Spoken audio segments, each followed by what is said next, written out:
안녕하세요. 토요미스테리 디바제시카입니다. 2012년 1월 21일 러시아 펜자주에 위치한 작은 마을 벨린스키에서 이상한 절도 사건이 하나 발생했습니다. 철물점에서 벌어진 이 사건은 얼핏 보기엔 평범해요. 범인이 작은 창문의 유리를 깨고 상점 안으로 들어와서 칼 3자루와 드릴 그리고 몇 푼 안 되는 현금을 가져갔죠. 현장은 창문이 깨진 것 말고는 아주 말끔한 상태였습니다. 그런데 특이점이 있다면 범인이 타고 넘어온 그 창문이 매우 비좁더라고요. 웬만한 체격의 성인이 통과하기에는 무리가 있었고요. 그렇기에 경찰은 범인이 왜소한 체격이다 라고 판단을 했고, 특히나 칼을 훔쳤다는 점에서 평소에 나이프를 소지하고 다닌 사람이 누굴까 범위를 좁히게 됩니다. 이 절도 사건이 벌어진 벨린스키가 매우 작은 마을이에요. 여기서 체격이 작고 칼을 가지고 다니는 이 2가지 조건을 충족하는 사람은 단 한 명밖에 없었죠. 그는 23살의 청년 알렉산더 비치코프입니다. 보통 러시아 남성은 키도 크고 체격이 좋다고들 하는데, 그는 유독 작은 키에 몸무게가 57kg밖에 나가지 않는 아담한 신체였습니다. 게다가 맨날 접이식 칼을 지니고 다니는 건 주민들 사이에서 유명했고요. 경찰은 즉각 그의 집을 수색했고, 예상대로 철물점에서 사라진 칼이 발견이 돼요. 이로써 그가 도둑이라는 건 명확해졌죠. 그런데 이때 경찰이 집안에서 찾아낸 수상한 물건이 한 가지 더 있습니다. 그건 바로 알렉산더의 일기장이었어요. 무심코 경찰이 안에 적혀있는 내용을 보는데 이게 모두를 엄청난 충격에 빠뜨렸죠. 일단 일기장은요, 세계적인 작가 해밍웨이가 남긴 말로 시작됩니다. 사람을 사냥하는 것과 똑같은 사냥은 결코 없다. 무장한 사람들을 사냥하고 그걸 즐겼던 사람들은 그 후로도 다른 것에 관심을 가지지 않는다. 이게요, 해밍웨이가 전쟁 군인들을 관찰하면서 남긴 말입니다. 한편 알렉산더의 일기장에는 그 이후에는 전 세계 살인사건에 대해 그가 여태 쭉 모아온 뉴스 기사들이 아주 빼곡하게 들어가 있었어요. 그러니까 일기장이라고는 했지만 거의 수집책, 범죄 수집책 같은 느낌이죠. 한 장 한 장 넘겨보던 경찰이 어느 순간 경악을 하게 됩니다. 왜냐하면 지난 3년간 이 벨린스키에서 연속적으로 발생한 미스테리 살인마의 정체가 그 일기장을 통해 밝혀졌기 때문입니다. 먼저 이 벨린스키에 대해서 좀 이야기를 해볼게요. 여기 사는 사람들은 대체로 가난했습니다. 알렉산더의 가족도 예외는 아니었는데 심지어 더 큰 문제가 있어요. 알렉산더의 부모인 블라디미르와 그리고 엄마 이리나 부부가 둘 다 심각한 알코올 의존증을 앓고 있었던 거죠. 그 자녀들을 제대로 보살필 수도 없고요. 특히나 엄마 이리나는 아이들한테 수시로 폭력을 휘둘렀습니다. 얼마 안가 아빠는 40살의 나이로 스스로 세상을 떠나고 마는데, 이후에 남겨진 14살의 장남 알렉산더와 또 그보다 3살 어린 남동생 막내까지 엄마에게 더 심한 학대를 당하며 성장할 수밖에 없었어요. 너무도 잔혹한 엄마였던 이리나는 아이들한테 공부도 시키지 않았고요. 야, 밖에 가서 돈 벌어와. 이렇게 강요를 합니다. 그리고 자기가 원하는 만큼의 돈을 벌어오지 못하면 또 어김없이 술 취해서 심한 폭력을 휘두르는 거예요. 이런 모습에 동네 주민들조차 자식들을 가여워했고요. 행여라도 소일거리가 생기면 일부러 알렉산더한테 일을 맡기고 좀 푼돈을 챙겨주기도 했죠. 종종 이 애들이 옷도 없이 집 밖으로 쫓겨나 있는 모습이 포착됐어요. 그래서 이웃들이 가서 옷과 음식을 챙겨줬고요. 한편 엄마 이리나는 자식들이 벌어온 돈으로 매일 술을 마셨습니다.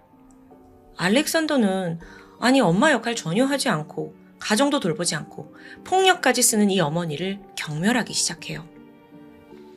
그나마 이때까지만 하더라도 알렉산더가 작은 체구이긴 했지만 늘 열심히 일하는 성실한 아이였습니다. 그런데도 친구들 사이에서는 좀 독특한 별명으로 불리고 있었죠. 그게 바로 포식자였는데요. 왜 이런 별명이 붙었나 보니까 종종 알렉산더가 날고기나 날생선을 막 먹는 모습을 보여줬기 때문이에요. 그러니까 애들이 야 뭐야 너 포식자냐 막 이렇게 부른 겁니다. 근데 정작 본인이 이 별명을 꽤 마음에 들어하는 듯 했습니다.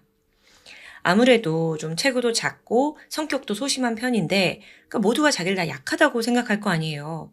근데 독특한 식성 때문에 포식자라는 강한 이미지의 별명이 붙게 되면서 약간의 우월감을 좀 느끼게 된 것 같아요. 알렉산더의 또 다른 취미는 영화 감상이었습니다. 그중 특히나 좋아했던 영화는 양들의 침묵.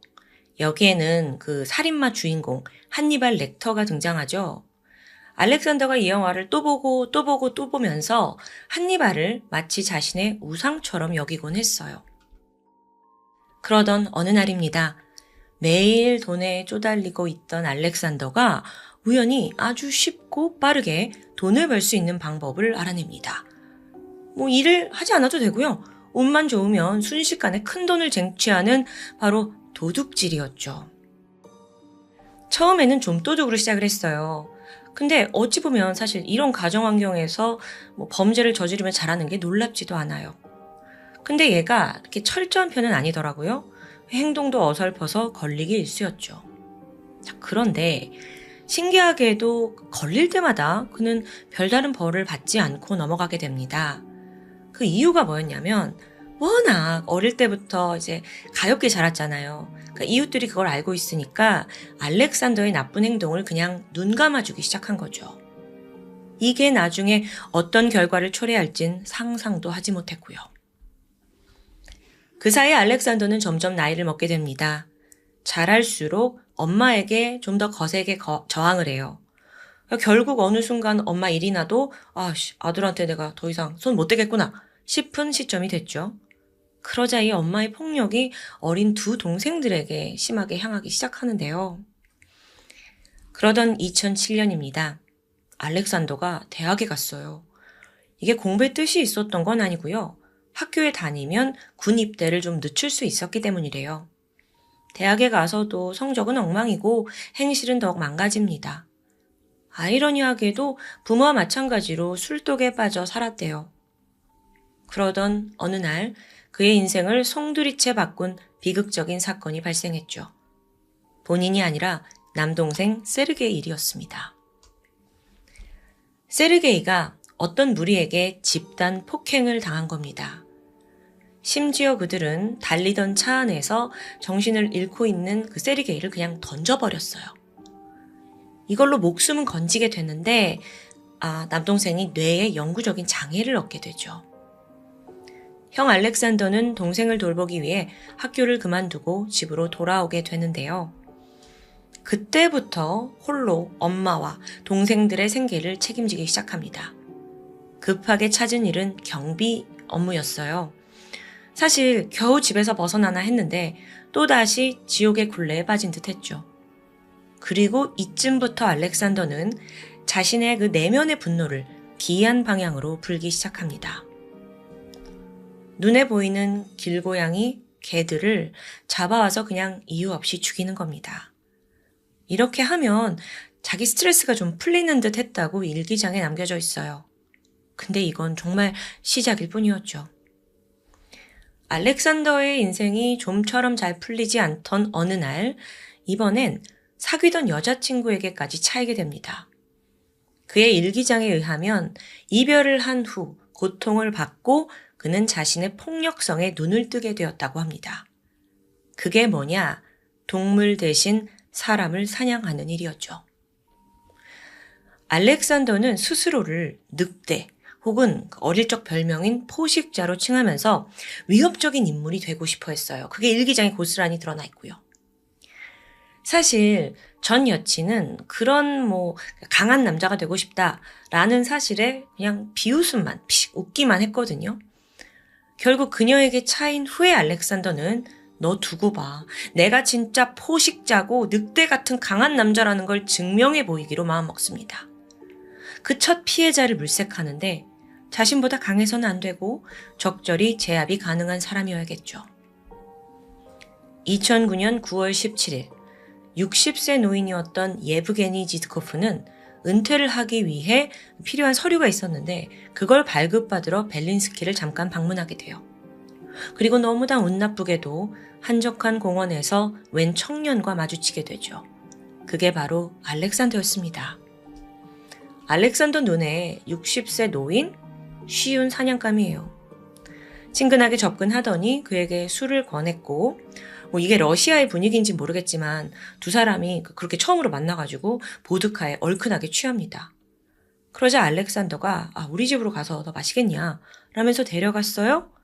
거기서 예브게니의 턱 아래를 깊게 찔러서 살해했죠. 이건 그동안 동물들을 죽인 것과 같은 살해 방식이었습니다. 일기장에 따르면 첫 살인을 했을 당시 그는 엄청난 희열과 흥분에 휩싸였죠. 그리고 이후 살인의 맛에 중독되어 버립니다. 얼마 뒤 알렉산더는 또 다른 대상을 물색했어요. 이번 피해자는 가까운 사람입니다. 엄마의 남자친구였던 베레조프스키라는 남성이었죠. 2009년 11월 4일인데 그날 저녁 피해자는 엄마 이리나와 함께 술을 마시다가 어느 순간부터 두 사람이 막 말다툼을 하기 시작하더라고요. 그걸 듣기 싫었던 알렉산더가 짜증이 막 치밀었고 잠시 집 밖으로 나가 있기로 합니다. 근데 또 때마침 막 싸우다가 지친 베레조프스키가 집을 나왔어요. 그리고 둘은 공교롭게도 같은 방향으로 걷게 되죠. 그렇게 베레조프스키의 집에 다다랐을 무렵 알렉산더가 주변을 살펴봅니다. 아무도 없어요. 그는 늘 지니고 있던 칼을 꺼내서 바로 휘둘렀죠. 이어 앞서 살인과 같은 방식으로 그를 살해합니다. 그런데 이번엔 피해자의 목만 숲에서 발견됐어요. 그러니까 알렉산더는 사실 시신 처리를 막 이렇게 철저하게 한 사람은 아니에요. 그냥 피해자 목을 잘라서 숲에 버려둔 거죠. 사건 직후 시신이 발견되면서 경찰 수사가 시작이 돼요. 이 작은 마을에서 이 남자 누가 죽였을까? 그리고 또 피해자가 이리나의 남자친구였잖아요. 그러니까 그의 아들인 알렉산더도 조사를 받게 되죠. 하필 이때 그는 어젯밤에 칼을 쓰다가 손을 다쳐서 붕대를 감고 있었습니다. 경찰이 가서 너 어쩌다 그렇게 손 다쳤냐? 라고 물었지만 사실 그가 뭐라고 말을 해도 경찰이 그렇게 신경을 쓰는 것 같지 않았어요. 이게 왜 그랬냐면 알렉산더 어렸을 적부터 봤는데 행실은 좋지 않지만 쟤는 왜소하고 약한 애야. 근데 어떻게 그 성인 남성을 지가 제압했겠어. 이런 생각으로 안일하게 넘어간 거죠. 그렇게 결국 베레조프스키의 살인사건은 미제로 남게 됩니다. 몇 개월이 흐른 2010년 5월 8일 이번에 알렉산더는요. 47살의 레프 안드레예프와 37살의 알렉쉐이 쿠투조프를 살해합니다. 그냥 공원에서 마주했어요. 그냥 이들 다 죽여버린 거죠. 또 똑같이 시신 아무렇게나 방치하고 자리를 떠났습니다. 그러니까 이쯤 되니까 그냥 죽이는 것 자체가 취미가 된 거예요. 거리의 살인자가 된 거고요. 그런데 이날 자기 신발에 피해자들의 피가 몇 방울 튀게 돼요. 이 작은 마을, 그것도 마을의 공원에서 2명이나 죽어버린 이 희대의 사건이었기 때문에 경찰이 급하게 마을을 순찰하게 되거든요. 근데 마침 보니까 알렉산더 신발에 피가 묻어 있는 거예요. 그래서 검문을 했죠. 근데 이때 알렉산더가 뭐라고 하냐면 제가 술집에서요 좀 싸움을 해가지고요 피가 튀었나 봐요. 신기하게도 경찰들은 이번에도 넘어가 줍니다. 그때로부터 한 달이 지난 6월 19일입니다. 마을에 또 시신 한 구가 발견돼요. 이번 피해자는 54세의 예브게니 마르시로프였죠. 그의 시신 역시 사람들이 자주 다니는 길가 옆에 그냥 보란듯 그냥 아무렇게나 방치되어 있었어요. 그제서야 경찰도 이거 우리 마을에 연쇄살인사건이 벌어지고 있구나 라고 상황을 파악했고요. 근데 또 이때 경찰은 이렇게 많은 사람을 죽였으니까 필시 범인은 정신 이상이 있는 사람일 거야 라고 확신합니다. 그렇게 용의선상에 오른 사람이 이 마을의 유명한 정신병자 주블로프였어요. 게다가 이 남자가 체격도 좋아요. 경찰은 얘야 얘가 범인이야 라고 답을 정해놨고요. 수사를 진행했죠. 심지어 그 마지막 피해자가 며칠 전에 주블로프를 이제 마주한 적이 있다라는 증언까지 나오면서 그래 이거 뭐 다 해결된 거야 싶었던 거예요. 경찰은 그를 체포해서 정신병원에 감금을 했고요. 자, 우리가 이렇게 연쇄살인마 검거했습니다 라고 쾌재를 부르게 됩니다. 그런데 진짜 쾌재를 부르고 있던 건 알렉산더였죠. 아니 자기는 아무리 살인을 해도 걸리지도 않아. 오히려 다른 사람이 잡혀 들어가면서 수사도 멈췄고요. 난 정말 운이 좋다 싶었는데 그 기쁨도 잠시. 알렉산더는 살인에 대한 강한 충동이 멈출 수가 없었고 다시 발동되기 시작합니다. 2011년 5월 마을에 살던 한 전과자가 실종됩니다. 하지만 다들 크게 신경을 쓰진 않았죠. 그의 행방은 오직 그를 살해한 알렉산더만이 알고 있었고요. 그리고 다시 한 달 후인 6월 11일 이웃집에 살던 리샤닌이란 남성을 살해해요. 이 피해자는 이혼을 한 후에 어머니와 함께 살던 37살 남성이었는데요. 정말 우연히 그냥 담배를 사러 가던 길에 알렉산더와 마주친 거예요. 근데 이때 알렉산더가 살인하고 싶어 이런 막 충동이 강력할 때였죠. 그래서 피해자는요. 자기가 살던 집 바로 옆집 마당에서 습격을 당했고요. 곧 알렉산더 집으로 끌려 들어가서 그대로 살해당합니다. 그런데 여기서 알렉산더가 전과 좀 다른 행동을 보여요. 피해자의 머리를 잘라서 비닐봉지에 담더니 그걸 가지고 룰루룰루루 유유히 거리를 활보하는 겁니다. 이런 행동은 그러니까 여태까지 계속 걸리지 않았잖아요. 근데 뭔가 내가 살인을 하는 그런 무시무시한 사람이다 라는 범행을 과시하려는 듯한 것으로 보이죠. 근데 도대체 이 마을이 어떤 곳인지 모르겠는데 그걸 아무도 눈치채지 못합니다. 뭐 고깃덩어리를 들고 갔다고 생각한 걸 수도 있어요. 그렇게 한 달 뒤에 또다시 30대 남성이 살해됐죠. 이번에 알렉산더는 전과 다르게 시신을 자신의 집 앞마당에 묻게 됩니다. 그래서 범행이 아예 한동안 밝혀지지도 않았어요. 그런데 사실 그 범행을 직접 목격한 사람이 있었죠. 바로 이 마을의 알코올 중독자였던 아르카디라는 사람입니다. 근데 이제 범행을 봤으면 경찰에 신고를 해야 되잖아요. 근데 뜻밖의 행동을 보여요? 알렉산더를 찾아가더니 야, 나 너 사람 죽이는 거 다 봤어. 근데 네가 돈만 주면 나 신고하지 않을게. 이렇게 협박을 하는 거예요. 알렉산더는 그 자리에서 아르카디 무참히 살해합니다.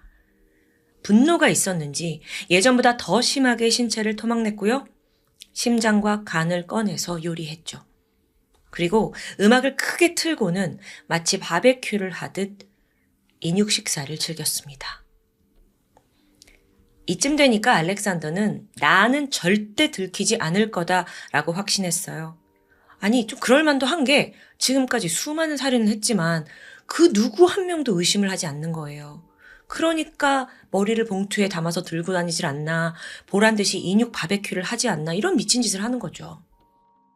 어쩌면 자기가 이런 대단한 살인을 한 걸 자랑하고 싶어 환장한 사람이기도 했습니다. 그런 그에게 결국 마지막이 다가왔죠. 그것도 2012년 1월에 벌어진 그 철물점 절도 사건이었어요. 심지어 이건 살인도 아니었잖아요. 그냥 범행했을 칼과 돈을 좀 훔치러 들어간 거예요. 근데 여기서 간과한 게 있죠? 자기는 쉽게 들어간 그 작은 창문이 일반 성인은 결코 통과할 수 없을 만큼 비좁다라는 점이었습니다. 그렇게 알렉산더 입장에서는 좀 허무하게 도둑질이 발각이 됐고 경찰이 집에 들이닥쳤어요. 그런데 이때 알렉산더가 아마 자기를 살인 때문에 잡으러 온 거라고 생각한 것 같아요. 그래서 맞닥뜨린 경찰에게 모든 살인을 자백하게 되죠. 그리고 경찰은 이어서 그의 일기장을 읽었고 모든 전말을 알게 된 겁니다. 충격적인 게 하나 있는데 그 일기장, 전 세계 살인마들에 대해서 수집을 해놓은 건데 거기에 한국의 연쇄살인마 정남규에 대한 기사도 딱 붙어 있더라고요. 참고로 정남규는 2004년부터 2년간 초등학생과 귀가하는 여성을 포함해서 총 13명을 살해한 최악의 살인마로 기록되는 사람입니다. 근데 이게 여기서 왜 나오냐고요. 그러니까 그만큼 알렉산더는 사람을 많이 죽인 사람들을 동경했던 것 같아요. 그러면서 경찰 조사 과정에서도 내가 100명을 죽여야 하는데 못 채우고 잡혀서 억울하다라는 말을 했습니다. 특히나 그는 피해자가 자기 눈앞에서 처절하게 고통에 시달리다가 죽어가는 그 모습에 짜릿한 쾌락을 느꼈대요. 이 또한 한국의 살인마 정남규와 유사성이 있죠. 정남규가요, 사람이 죽어가는 걸 오랫동안 지켜보고 싶어서 살해도구를 일부러 칼에서 둔기로 바꿨다고 말한 적이 있습니다. 두 사람 모두 살인에 미친놈들이었어요. 2013년 3월 알렉산더의 재판이 열렸는데요. 그는 총 9건의 살인에 대해서 시인했습니다. 또 일부 시신을 먹었다는 것도 자랑스럽게 인정했고요. 그에게 종신형이 선고가 되었고요. 알렉산더는 현재까지 복역 중인 러시아 희대의 연쇄살인마로 기록되고 있습니다. 이후에 러시아 쪽 언론에서 이 알렉산더 비치코프의 어린 시절을 취재하게 돼요. 그러다가 그가 어릴 적에 막 유명세를 얻겠다는 꿈이 있었다는 걸 알게 됩니다. 근데 그게 또 연예인이나 스포츠 스타가 아니라요. 양들의 침묵 한니발 같은 인물이 되고 싶었던 거예요. 어쩌면 그는 지금 감옥에서 웃고 있을지도 모릅니다. 결국 자신이 전무후무한 연쇄 살인마로 전 세계 이름을 날리게 됐으니까요. 정남규를 추앙했던 연쇄 살인마 알렉산더 비치코프. 지금까지 토요미스테리 디바제시카였습니다. 안녕하세요. 토요미스테리 디바제시카입니다. 2015년 7월 27일 러시아 상트페테부르크의 한 거리에서 강아지와 산책을 하던 부부가 뜻밖의 상황을 마주합니다. 평소 순하디 순한 강아지가 한쪽을 향해 킁킁거리면서 냄새를 맡더니 이내 미친 듯이 짖어댔기 때문인데요. 어쩔 수 없이 부부는 그 강아지를 따라 연못 옆에 샛길로 들어섰고 바로 거기서 수상한 보따리 하나를 발견합니다. 샤워 커튼으로 꽁꽁 싸매어진 상태였어요. 가까이 다가가니 지독한 악취가 풍겼죠. 보통의 물건이 아니다라는 걸 감지했고 즉각 경찰에 신고 전화를 겁니다. 현장에 도착한 수사관이 조심스럽게 보따리를 풀어봤는데 안에서는 여성의 몸통이 발견되었습니다. 머리와 팔다리는 잘려 있었고 그저 상체만 욕실 커튼에 감싸져 있었던 거예요. 또 한 가지 특징은 이 몸통이 대략 70대 이상의 노인으로 보인다는 점이었죠. 경찰이 주변 CCTV를 수거해서 살펴보기 시작합니다. 아니, 이런 보따리를 직접 연못 인근까지 가져온 사람이 있을 거잖아요. 짐작이 맞았죠. 그건 바로 또 다른 노인 여성이었습니다. 한편 경찰은 시신의 몸통만으로는 신원을 특정짓기 어려웠는데요. 그래서 CCTV 속 문제의 인물을 중심으로 탐문 수사에 나서요. 그러던 중 극적으로 그 죽은 피해자의 신원을 확인하게 되는데 그녀의 이름은 발렌티나 올라노바. 근처 아파트에 살던 79세의 할머니였습니다. 그리고 보따리를 옮기던 할머니 역시 그녀와 함께 사는 룸메이트라는데요. 경찰은 즉각 그녀들의 거주지로 출동했습니다. 띵동. 벨을 누르자 잠시 후 집에서 머리카락이 새하얀 한 노파가 등장합니다. 어떻게 오셨어요? 아니, 이분이 토막살인을 한 범죄자라고 보기엔 나이도 일단 너무 많고 심지어 사람 좋은 미소까지 짓고 있는데요. 경찰은 집주인의 사망 소식을 전했고 이후에 집안을 좀 살펴봐도 되겠냐고 요청합니다. 살펴보니 안방은 잠자리가 잘 정돈되어 있었어요. 할머니 두 분이 사시는 곳이라 특별한 건 없을 줄 알았죠. 하지만 옆에 있는 욕실을 연 순간 경찰은 모든 게 편견이었다는 충격에 빠집니다. 욕실 곳곳에 새빨간 혈흔이 튀어 있었고 욕조 안에는 잘려있는 몇 개의 신체 조각이 그냥 널브러져 있는 겁니다. 수사관들은 이 모습 자체로도 할 말을 잃었다는데요. 조사 결과 혈흔과 신체 조각 모두 피해자 율리노바의 것으로 밝혀집니다. 범인이 누군지 자명해지는 순간이었죠. 하지만 이 사건의 반전은 따로 있었습니다. 이때까지만 해도 경찰은 이렇게 뼈만 남아서 앙상한 노파가 러시아의 수많은 미제 사건의 주범이라는 사실은 상상조차 하지 못했을 겁니다. 노파의 이름은 타마라 셈소노바. 그녀는 현재까지 무려 14건에 달하는 살인사건 혐의를 받고 있습니다. 그 희생자 중에는 그녀의 남편도 포함되어 있어요. 그럼 나머지 사람은 누구일까요? 도대체 노인 할머니가 어떻게 이렇게 많은 사람을 죽일 수 있었던 걸까요? 일단 젊은 시절의 셈소노바는 시베리아의 도시인 크라스노야르크에서 유년기를 보냈습니다. 고등학교 졸업하고 나서 대도시 모스크바로 상경했죠. 이후 모스크바에 있는 국립외국어대학교에 입학합니다. 여기는요, 러시아 최고의 통번역 교육기관인데 아주 명문대학교예요. 셈소노바는 영특했어요. 학업에 대한 열정까지 넘치던 여성이었죠. 모국어인 러시아뿐만 아니라 영어, 독일어까지 능숙할 정도로 언어에 천재적인 재능을 보였다는데요. 이런 실력을 바탕으로 그녀는 세계적인 호텔 체인 그랜드 호텔 유럽에 입사합니다. 그리고 무려 16년간 장기 근속을 성실하게 한 뒤에 명예롭게 퇴직했고요. 아니, 여기까지 봤을 땐 그녀는 엘리트 코스를 밟고 탄탄한 직업까지 가진 커리어 우먼처럼 평가가 되죠. 하지만 50대 후반, 이 직장에서 나온 시점부터 그녀는 감춰왔던 본성을 드러내기 시작합니다. 그 첫 대상은 남편이었어요. 은퇴한 후에 남편과 단둘이 생활하고 있었죠? 그런데 돌연 남편이 실종되는 사건이 발생합니다. 이때 셈소노바는 직접 경찰에 찾아가서 제발 내 남편을 찾아달라고 애원했어요. 아니 근데 아무리 조사를 해도 남편의 행적이 나오지 않아요. 다소 미스테리한 실종 사건이었죠.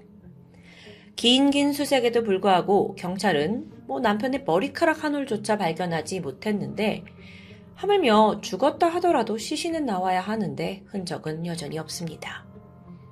결국 미해결 상태로 종결되었고 이제 셈소노바는 집에 홀로 남게 되는데 참고로 이때가 2000년이었습니다.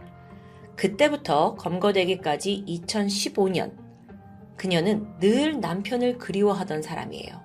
하지만 현실은 자신의 완벽한 살인에 흡족해하며 웃고 있었죠. 남편 실종, 아니 남편 살인, 이걸 계기로 그녀가 살인에 눈을 뜨게 된 겁니다. 남편의 집과 유산을 독차지한 셈소노바는 그때부터 남는 방들로 하숙을 시작합니다.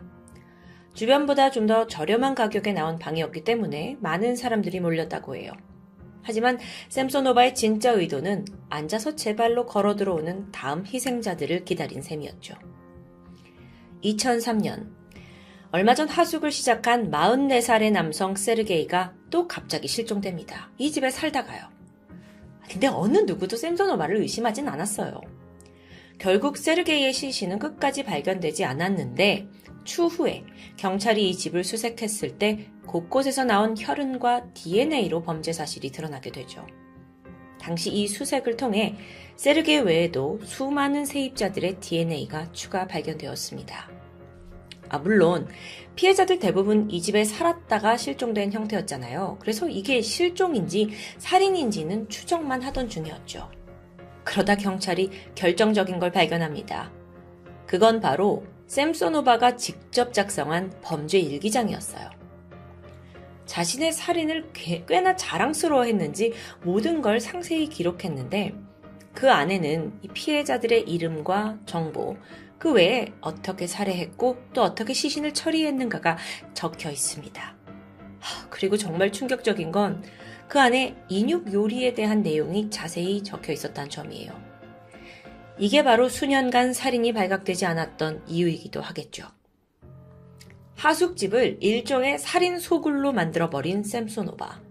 수차례 살인을 했지만 여전히 발각되지 않았으니까 점점 자신감이 생겼던 것 같습니다. 그리고 이젠 이 집을 벗어나 어떤 곳에서도 자신은 완벽한 범죄를 성립할 수 있다는 믿음이 생기게 되죠. 마침 그 시점에 만난 사람이 초반에 말씀드렸던 울라노바였습니다. 두 사람이 처음 만난 건 사건 발생으로부터 4개월 전이었어요. 그때 셈소노바의 아파트가 리모델링에 들어가면서 잠시 다른 곳에 머물러야 했거든요. 그런데 이 사정을 듣게 된 지인이 마침 방이 남아있는 룸메이트를 들일 수 있는 울라노바를 소개시켜 줬던 거예요. 두 사람은 나이대도 비슷하고 또 둘 다 홀몸으로서 서로를 위로할 수 있는 좋은 친구가 될 수 있을 거라 생각했던 것 같습니다. 그렇게 동거를 시작한 두 사람. 초반에는 꽤 사이가 좋았습니다. 울라노바가 몸이 좀 쇠약해서 거동이 불편했는데 샘소노바는 이런저런 심부름을 해줬고 또 자기가 먼저 나서서 집안일도 도맡았고요. 하지만 하루하루가 시간이 지나면서 샘소노바의 마음속에 잘못된 욕망이 자라나기 시작합니다. 저 여자만 없으면 이 집이 다 내 거가 될 텐데. 난 어디서든 맘만 먹으면 죽일 수 있잖아. 아니. 도대체 이게 어떤 심정인지 저는 정말 이해하기가 너무 힘든데 어쨌든 샘소노바는 결국 갈등을 자초하기 시작해요. 본인 아파트 리모델링이 끝났거든요. 그런데 울라노바 집에서 나가지 않고 그냥 버티는 겁니다. 참다 못한 집주인이 아니 이제 좀 나가달라 라고 정중히 설득해도 먹히질 않았죠. 그렇게 두 사람의 관계가 점점 악화되던 중이었습니다. 어느 날 샘소노바는 싱크대에 쌓여있는 설거지를 보고 분노가 치밀어요. 그리고 다짜고짜 울라노바에게 따졌죠. 아니 당신 먹고 왜 설거지 안 해? 여러분 이거 정말 아이러니한 상황입니다. 남의 집에 얹혀 살면서 집주인이 설거지 안 했다고 되려 자기가 화를 내고 있으니까요. 근데 이 사소한 일이 샘소노바에겐 충분히 살인의 이유가 되었던 건데요. 그날 밤 저녁을 준비한다던 샘소노바는 아무도 몰래 울라노바가 먹을 샐러드에 페나제팜, 즉 수면제 성분의 약가루를 잔뜩 뿌리기 시작합니다. 이게 한 50알 정도의 수면제를 갈아둔 거였어요. 아니 이 정도 양이라면요. 건장한 성인 남성조차 몇십 분 내로 의식을 잃을 정도라는데요.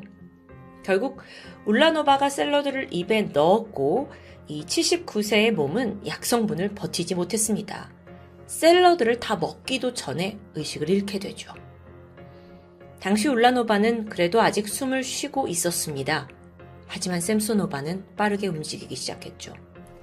아무 망설임 없이 기절한 그녀를 토막내기 시작합니다. 먼저 머리와 손을 잘랐고 이걸 펄펄 끓는 솥에다 던져버려요. 아니 정상적인 사고를 가진 사람이라면 절대 상상할 수조차 없는 행동이죠. 게다가 할머니인데요. 그렇게 피해자 몸통을 제외하고 모두 조각냈고 이걸 큰 냄비에 조금씩 나눠 담아서 끓였어요. 일부는 인육 그 레시피에 따라서 먹었다고 전해지지만 다는 아니었고요. 그 냄비를 들고 집 밖에 나가서 쓰레기처럼 버리고 돌아오고를 수십 번 반복합니다. 그 모습은 고스란히 CCTV에 잡혀 있고요. 냄비 들고 가는 할머니가 그 안에는 인육을 가지고 있을 줄 정말 상상이나 할 수 있냐고요. 이때 몸통은 자신의 힘으로 처리하긴 좀 버거웠는지 샤워 커튼으로 싸매서 연못 인근에 사람들 눈에 잘 띄지 않는 곳에 교묘하게 유기했는데 이 모습 역시 카메라에 모두 담겨 있습니다. 이후 법정에선 샘소노바의 태도는 한 번 더 우리를 충격에 빠지게 만듭니다. 판사 앞에서도 전혀 겁먹거나 반성하는 태도가 아니에요. 오히려 실내 너무 덥지 않아요? 좀 나가고 싶어요. 이런 뻔뻔한 언행을 보이는 겁니다. 결국 판사가 당신의 범죄를 후회하지 않냐? 라고 질문했는데 수십 년간 내가 결국 이 재판대에 설 걸 난 알고 있었어요. 울라노바를 죽인 건 내 살인의 마지막 챕터가 될 거고 난 굳이 이 상황에서 벗어나려고 하진 않을 겁니다. 아니 너무 쓸데없이 당당한 자세가 오히려 기이하죠. 주변 사람들 말에 따르면 실제 샘소노바는요 종종 이런 말을 했어요. 나는 곧 유명해질 거야. 사람들이 날 되게 좋아하게 될걸? 좀 망상이죠. 어쩌면 자기의 범죄가 천하에 드러난 후에 오히려 자기가 어떤 사악한 영웅으로 불리길 원했던 게 아닌가 싶어요. 이건 상당히 나르시스트적이고 또 소시오패스적이라고 할 수 있는데요.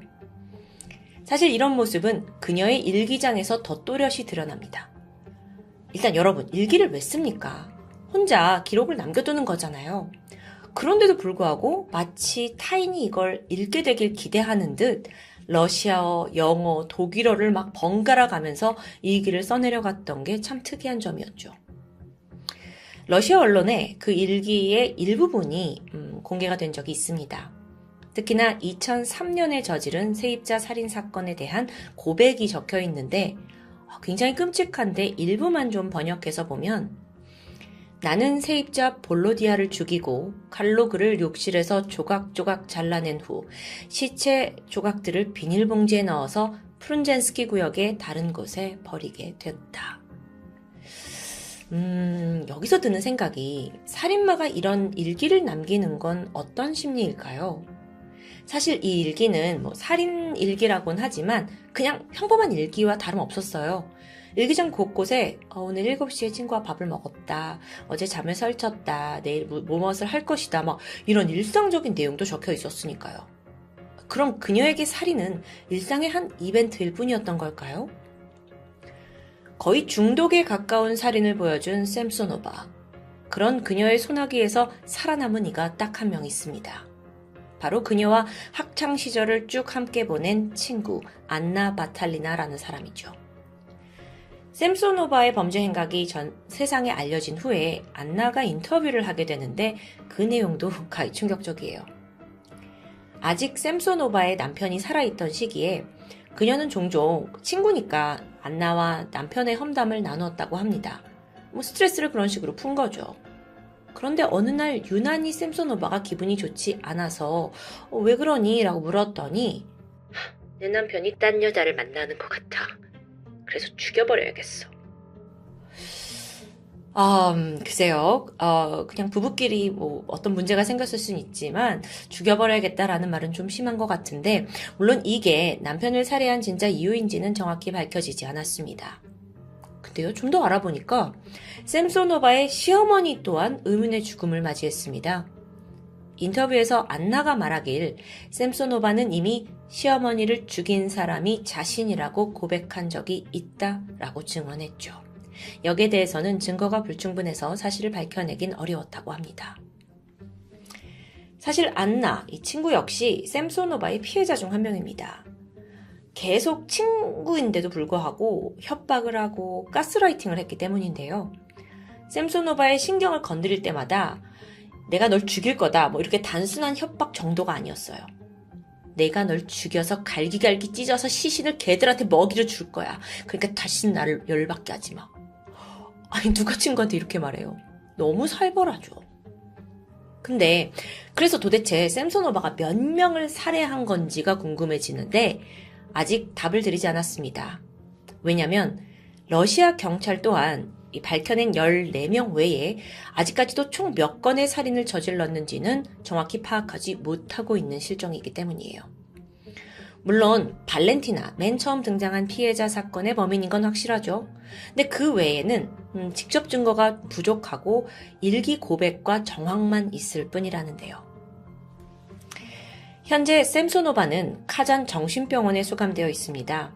여기는 러시아에서도 특히 정신적으로 문제가 있는 이들을 수용하는 곳이에요. 샘소노바는 여기에서도 가장 경비가 삼엄한 특별 중환자실에 수용되어 있고 또 앞으로 남은 평생을 모두 여기서 보낼 거라고 전해집니다. 한때 촉망받던 인재가 50대 후반까지 반평생을 잘 살다가 은퇴 후에 갑자기 소시오 연쇄 살인범으로 타락한 사건입니다. 아니 그 이유가 저는 너무 궁금했어요. 이 사건을 쭉 다루면서. 근데 여기에 대해 러시아 전문가들이 분석하길 그녀가 한때 12년간 50명을 살해한 일명 로스토프의 러시아 살인마에 대해 집착했다는 점에 주목했습니다. 실제로 관련된 신문 기사와 정보들을 다 스크랩해놨고 그 범죄 수법까지 전부 꿰고 있을 정도였다고 하는데요. 이런 강한 집착이 결국 모방 살인을 유발했다는 의견이 강력히 지배적입니다. 근데요, 그런 집착이 왜 갑자기 50대 후반에 발생했는지 그 부분은 여전히 미궁에 빠져 있죠. 보통 우리가 이렇게 토요미스테리를 통해서 살인마를 이야기할 때면 그들의 성장 배경이나 트라우마가 된 경험들을 이야기합니다. 거기서 영향을 받았을 수 있기 때문이에요. 하지만 요즘에 와선 청년, 노인 할 것 없이 우발적 또는 계획적 살인사건들이 정말 수도 없이 쏟아지고 있는데요. 이제는 좋은 환경에서 자라야 범죄를 일으키지 않는 좋은 사람이 된다라는 말이 무색할 정도입니다. 이럴 때 어쩌면 새로운 방향에서 범죄자들을 분석하는 게 더 필요해지는 게 아닌가라는 생각이 들었습니다. 소위 러시아의 인육 할머니로 불리고 있는 샘소노바. 지금까지 토요미스테리 디바제시카였습니다.